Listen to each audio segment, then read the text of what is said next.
Hi students, നമ്മുടെ പരീക്ഷ വളരെ അടുത്തുകൊണ്ടിരിക്കുകയാണ്. അപ്പോൾ നിങ്ങൾ എല്ലാവരും അപ്ലൈ ചെയ്തു എന്ന് വിചാരിക്കണം. ഇന്നത്തെ ദിവസത്തേക്കും കൂടി അപ്ലൈ ചെയ്യാനുള്ളത് എക്സ്റ്റെൻഡ് ചെയ്തിട്ടുണ്ടായിരുന്നു. ഞാൻ നിങ്ങൾക്ക് പേഴ്സണലി മെസ്സേജ് ചെയ്യുന്നത് കൊണ്ടാണ് ക്ലാസ്സിൽ അത് പ്രത്യേകം മെൻഷൻ ചെയ്യാത്തത്. എല്ലാവരും അപ്ലൈ ചെയ്തു എന്ന് വിശ്വസിക്കുന്നു. ഇനി കുറച്ചുകൂടെ സീരിയസ് ആയിട്ട് പഠിക്കുക. ബിക്കോസ് എക്സാം അടുത്തെത്താറായി. ഇപ്പോൾ ഒരു ഡിസംബർ സൈക്കിളാണ് നമ്മൾ എഴുതാൻ പോകുന്നത്. ഫെബ്രുവരി മാർച്ചോട് കൂടിയിട്ട് എക്സാം ഉണ്ടായിരിക്കും. ആൻഡ് ആഫ്റ്റർ ജൂണിന്റെ നോട്ടിഫിക്കേഷൻ വരും. ജൂണിലെ എക്സാം കൂടെ നമുക്ക് എഴുതാൻ സാധിക്കും. അപ്പൊ ഈ ഒരു ഫെബ്രുവരി മാർച്ച് കഴിയട്ടെ, ജൂണിലേക്ക് ക്രാക്ക് ചെയ്യാം എന്നുള്ള ഒരു പ്ലാനോട് കൂടി ആരും ഇരിക്കണ്ട. എല്ലാവരും ഈ ഒരു ഫെബ്രുവരി മാർച്ചിൽ വരുന്ന എക്സാം തന്നെ ക്രാക്ക് ചെയ്യാൻ മാക്സിമം ശ്രമിക്കുക. അപ്പൊ ഞാൻ തരുന്ന ക്വസ്റ്റ്യൻ പേപ്പേഴ്സ് ഒക്കെ നിങ്ങൾ തന്നെ വർക്ക്ഔട്ട് ചെയ്തേ പറ്റൂ. കാരണം ഇത്ര പെട്ടെന്ന് ഈ ഒരു എക്സാം വരുന്നത് കൊണ്ട്, നമ്മളൊരു 6 month കോഴ്സ് ആണല്ലോ. അപ്പൊ ഒരു ഡിസംബറിൽ സ്റ്റാർട്ട് ചെയ്തുള്ളൂ, നമ്മുടെ ജാനുവരി ആയിട്ടുള്ളൂ.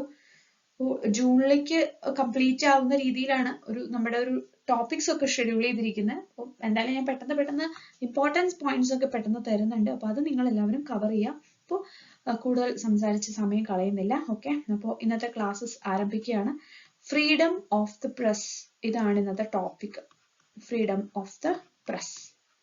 ഓക്കെ, അപ്പോൾ വളരെ ഇമ്പോർട്ടന്റ് ആയ ഒരു ടോപ്പിക്കാണ്. എന്തായിരിക്കും freedom of the press? Freedom എന്ന് പറഞ്ഞാൽ അറിയാം. ഇപ്പോൾ മാധ്യമങ്ങൾക്ക് കൊടുക്കുന്ന ഫ്രീഡം എന്തൊക്കെയാണ് എന്നാണ് നമ്മൾ ഇന്ന് സംസാരിക്കാൻ പോകുന്നത്. So freedom of the press is the right to publish facts, ideas and opinions without interference from the government or from private groups. പക്ഷെ ഈ ഒരു ഫ്രീഡം ഇപ്പോൾ ഒരുപാട് മിസ്യൂസ് ചെയ്യുന്നുണ്ട് എന്ന് നിങ്ങൾക്ക് എല്ലാവർക്കും തോന്നുന്നുണ്ടായിരിക്കാം. ബിക്കോസ് ആർക്കും എന്തും പറയാവുന്ന ഒരു അവസ്ഥ ആയതുകൊണ്ട് പലരുടെയും പ്രൈവറ്റ് ലൈഫിൽ കയറി മാധ്യമങ്ങൾ അഭിപ്രായം പറയുന്ന ഒരു കാലഘട്ടത്തിലേക്ക് നമ്മൾ പോയിക്കൊണ്ടിരിക്കുകയാണ്.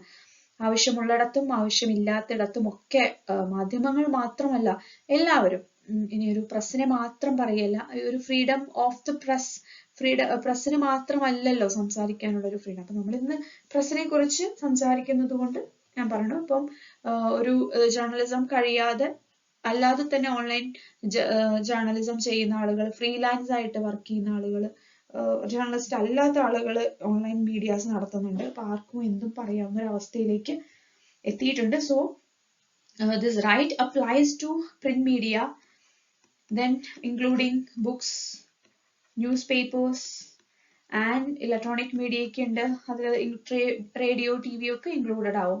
സോ ഇവർക്കൊക്കെ ബാധകമാണ് എന്നാണ് പറയുന്നത്. സോ എന്താണ് ഫ്രീഡം ഓഫ് ദ പ്രസ്? ശരിക്കും 1450s ഈ ഒരു പ്രിന്റിംഗ് എന്നൊരു സംഭവം ആരംഭിക്കുന്നത്. അന്നത്തെ കാലം തൊട്ട് തന്നെ ഈ ഒരു freedom of the press has been disputed because words have great power to influence people. അപ്പോൾ ആ ഒരു കാലഘട്ടത്തിൽ പ്രധാനമായിട്ടും പത്രമാധ്യമങ്ങൾ ഉപയോഗിച്ചുകൊണ്ടിരുന്നത് ഇന്ത്യൻ ഇൻഡിപെൻഡൻസിന് വേണ്ടിയിട്ടൊക്കെ ആയിരുന്നു. അപ്പോൾ ഈ ഒരു പത്രങ്ങൾ വഴിയാണ് പത്രങ്ങൾ ഒരു വലിയ റെവല്യൂഷൻ ആണ് അന്നത്തെ കാലഘട്ടത്തിൽ ഉണ്ടാക്കിയിരുന്നത്.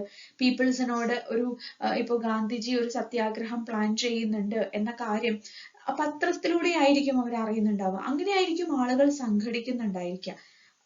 ആൻഡ് അവർക്ക് പറയാനുള്ള കാര്യങ്ങൾ പത്രങ്ങളിലൂടെ ആയിരിക്കും അവർ അറിയിക്കുന്നുണ്ടായിരിക്കുക. അപ്പോൾ അന്ന് ഈവൻ ഇന്ത്യൻ ഇൻഡിപെൻഡൻസിൽ ഉള്ള ഫ്രീഡം സ്ട്രഗിളേഴ്സിനൊക്കെ ഫ്രീഡം ഫൈറ്റേഴ്സിനൊക്കെ ഈ ഒരു എന്താ പറയാ, അവർക്കൊക്കെ സ്വന്തമായിട്ട് പത്രങ്ങൾ ഉണ്ടായിരുന്നു.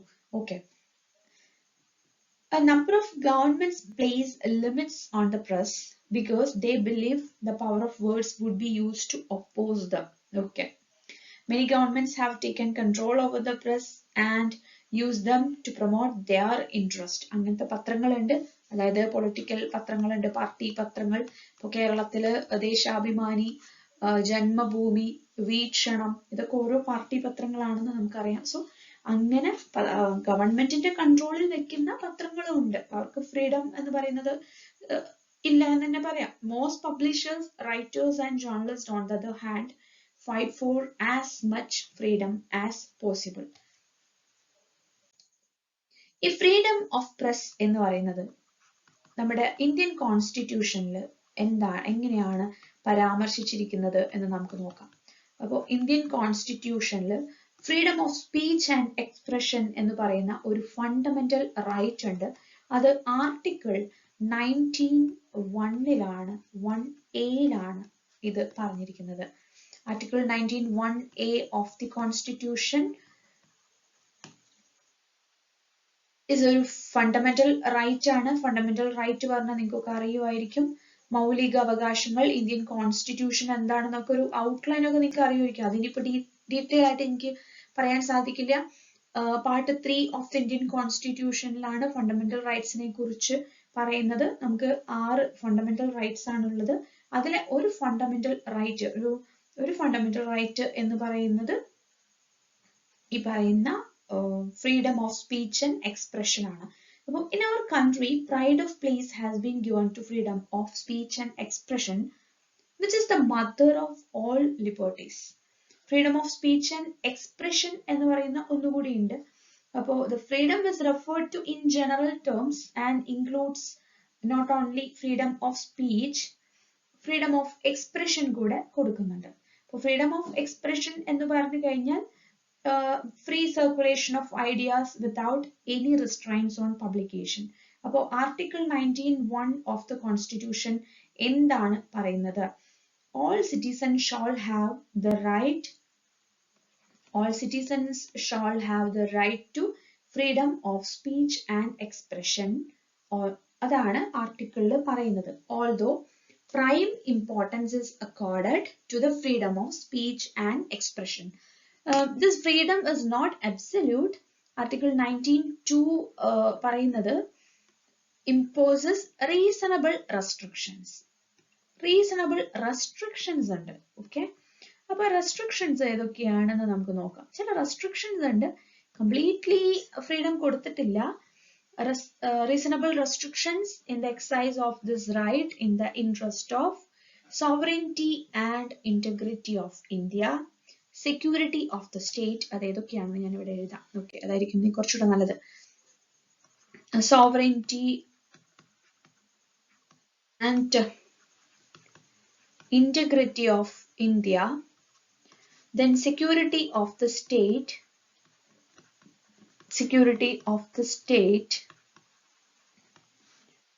Public order.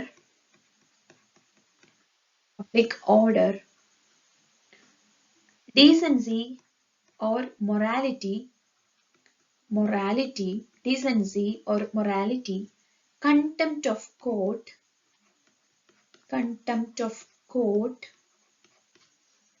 defamation, and incitement to an offense. This freedom of speech and expression enshrined in the Indian Constitution has a vast implication and includes all possible forms of expressing thoughts, feelings, and expressions. Such expressions may be made by writing, printing, painting, or by other means including expression through the press. Another significant point is that the press in India doesn't enjoy any special rights or privileges which cannot be claimed or exercised by an ordinary citizen. The press stands on no higher footing than any citizen and can't claim any privilege not exercisable by a citizen. ഒരു പ്രസ്സിന് അങ്ങനെ എനിക്ക് ഇന്നത് വേണം എന്ന് പറഞ്ഞ് ഒന്നും claim ചെയ്യാനും അവകാശപ്പെടാനും ഒന്നും സാധിക്കില്ല. ഓക്കെ, അപ്പം ഇതിൽ ചില വേർഡ്സ് ഞാൻ പറഞ്ഞു. ഡിഫേമേഷൻ, അതൊക്കെ എന്താണെന്ന് നമുക്ക് നോക്കാം. ലിബൽ ഈസ് ബ്രോഡ്ലി. ഡിഫേമേഷൻ എന്ന് പറഞ്ഞു കഴിഞ്ഞാൽ എന്താണ്? നമ്മൾ ഒരാളെ മോശമായിട്ട് സംസാരിക്കുക അല്ലെങ്കിൽ മോശമായ രീതിയിൽ ചിത്രീകരിക്കുന്നതിനൊക്കെയാണ് ഡിഫേമേഷൻ അല്ലെങ്കിൽ ലിബൽ എന്ന ഒരു വേർഡ്. ഇതൊക്കെ നിങ്ങൾ പ്രീവിയസ് ഇയർ ക്വസ്റ്റ്യൻ ഉണ്ട് കേട്ടോ. Defamation. A libel is broadly defined as a published defamation of character. അതിൽ 4 elements ഉണ്ട്. 4 elements must be to initiate a defamation case against a media report. ഒരു മീഡിയ റിപ്പോർട്ടിനെതിരെ നമുക്ക് ഡിഫേമേഷൻ കേസ് കൊടുക്കണം എങ്കിൽ 4 elements ഉണ്ട്. അത് ഏതൊക്കെയാണ്? ഒന്ന്, publication.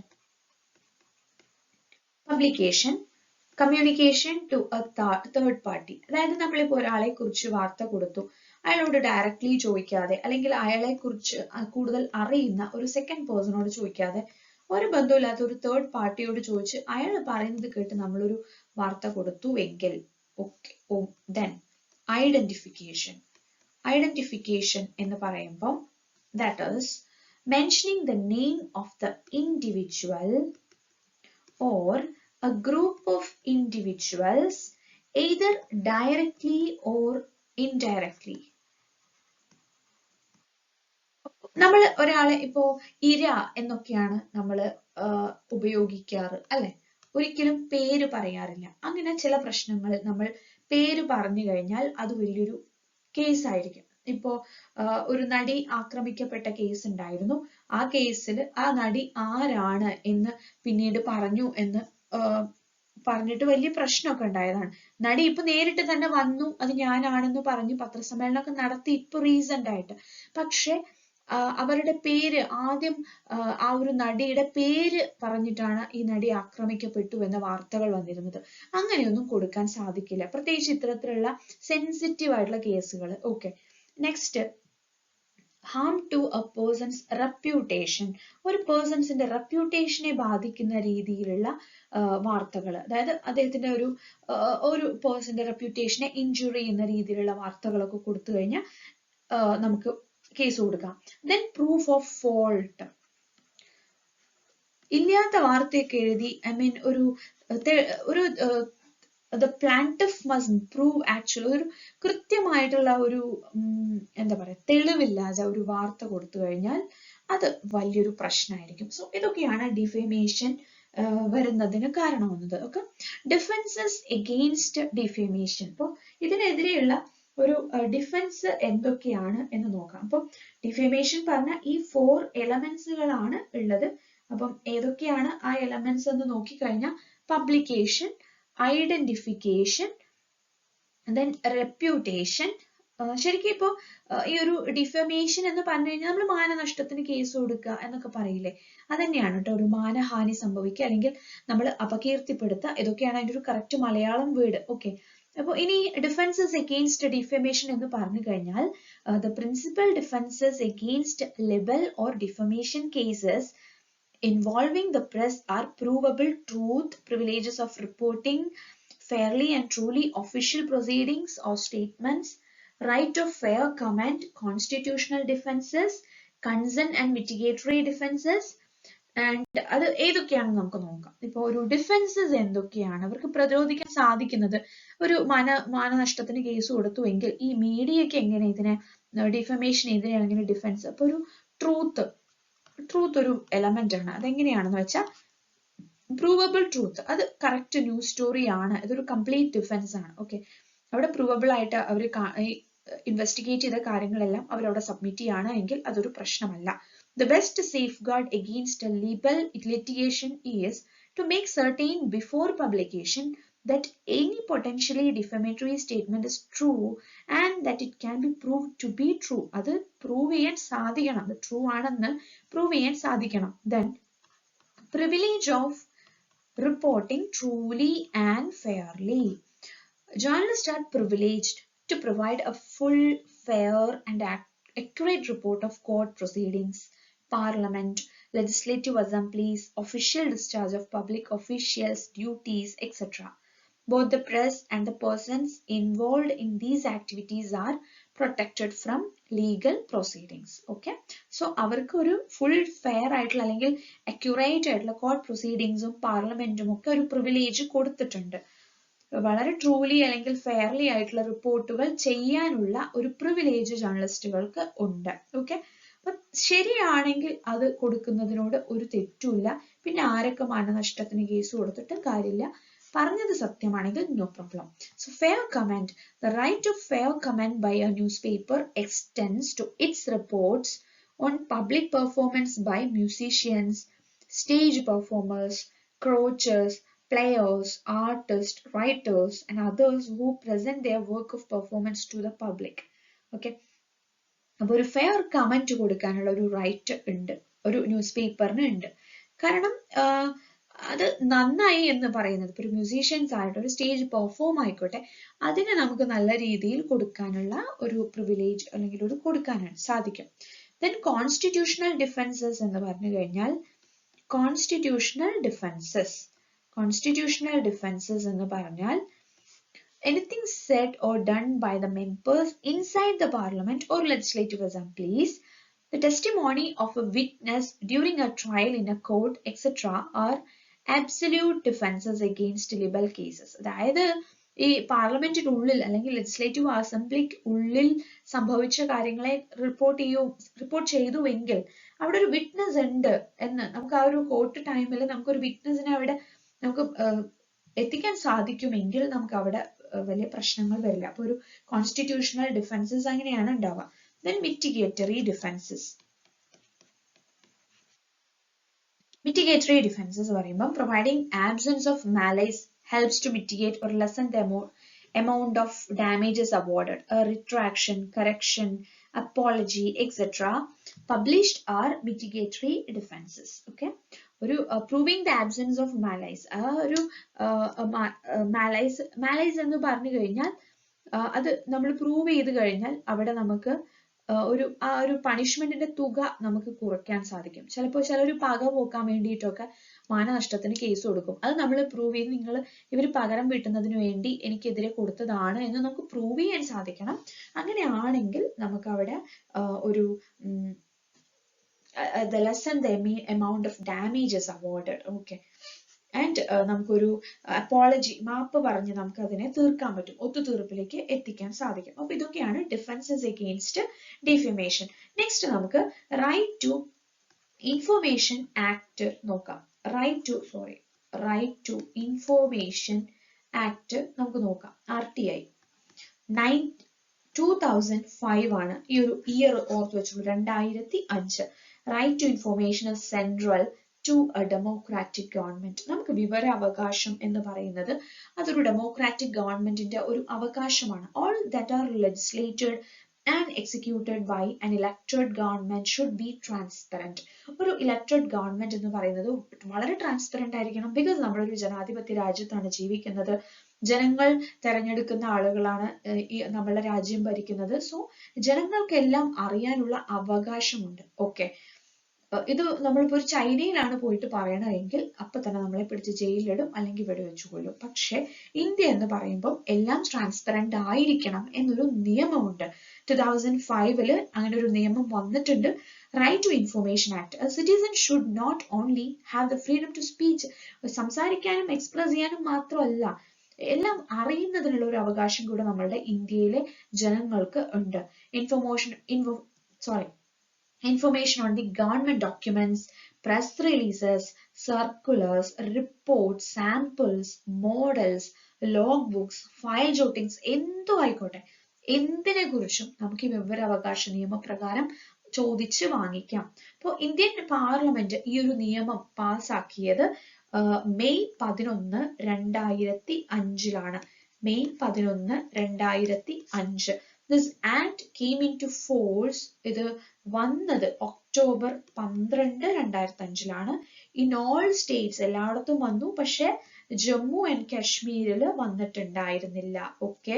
The rights in RTI Act അത് എന്തൊക്കെയാണ്? ഒരു it's roughly grouped into 5.